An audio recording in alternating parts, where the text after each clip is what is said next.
Hello बच्चों, देखिए आज हमने अभी पहले पढ़ा था कि सीखो कविता, है ना। पार्ट 1 सीखो कविता। इसका मैं आपको क्वेश्चंस प्रश्न उत्तर बताती हूँ, है ना। तो ध्यान से देखेंगे प्रश्न उत्तर क्या है। ये देखो, ये एक चित्र दिख रहा है। यहाँ पे पेड़ पौधे, नदी, सूरज और पक्षी भी उड़ रहे हैं, है ना। सूरज की किरणें हैं, नदी की जलधारा है। आपको इस चित्र में क्या क्या दिखाई दे रहा है, तो आपको बताना है कि यहाँ पर हमें पक्षी दिखाई दे रहे हैं, है ना। वृक्ष है, वह भी फलों से लदे हुए, फलों से लदे, है ना, वृक्ष है। सूरज और उसकी किरणें, है ना। पहाड़, ठीक है। फूल, नदी की जलधारा, है ना। और क्या दिख रहे हैं, बहुत सारे चीजें दिख रही है, और भी बहुत सी दिख रही है। छोटे छोटे घास, तने, है ना, घास दिख रहे हैं, ठीक है।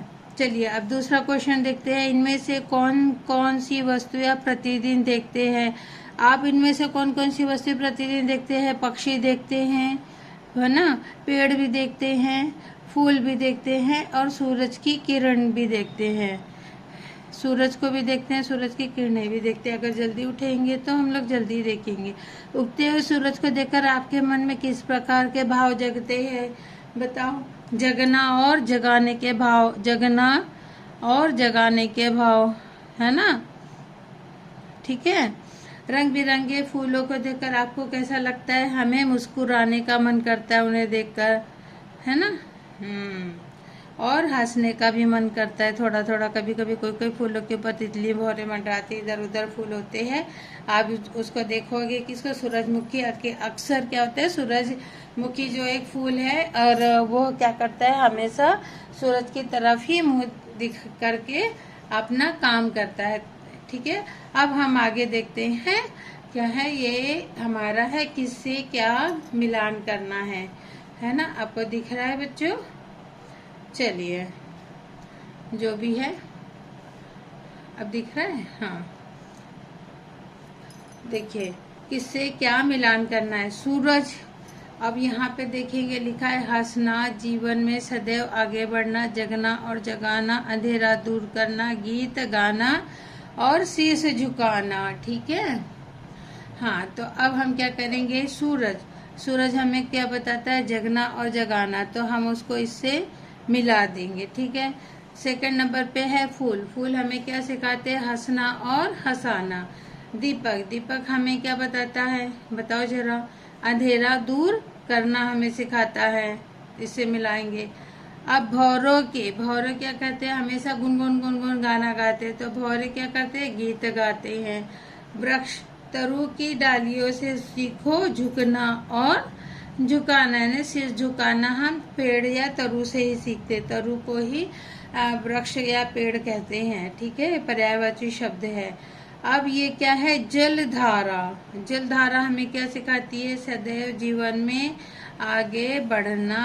आप पोयम को अच्छे से याद करोगे ना, तो प्लीज आपको ये सब मैचिंग वगैरह बहुत अच्छे से आ जाएगा। चलिए मैं इसके आगे बताती हूँ आपको क्या है, ठीक है। देखेंगे कविता में किससे सीखने की बात आपको सबसे अच्छी लगी, उसका चित्र बनाएं और नाम लिखिए। मैंने यहाँ पहले से चित्र बना रखे हैं। मुझे फूलों का यानी मुस्कुराना बहुत अच्छा लगता है, इसलिए मैंने यहाँ पे फूलों का चित्र बनाया। आपको अगर जो भी अच्छा लगता हो तो आप उसे बना सकते हैं। दूसरा, अंधेरा दूर करना, है ना। तो मैं अंधेरा दूर करने के लिए मुझे वो कविता की वो लाइन मुझे बहुत अच्छी लगी, इसलिए मैंने यहाँ पे दीपक का बनाया। आपको अगर जो भी कविता में अच्छा लगा होगा, पेड़, वृक्ष, जो भी, तो सूरज की किरणें, तो आप यहाँ पे बना सकते हैं अपने हिसाब से, और कलर कर सकते हैं, ठीक है। बस चलिए अब आगे हम क्वेश्चन आंसर देखते हैं। पढ़िए, बताइए कि यह भाव कविता के किस पंक्ति में आया। पेड़ों की झुकी डालियों से हमें यह सीखना है कि हमें हमेशा विनम्र रहना चाहिए।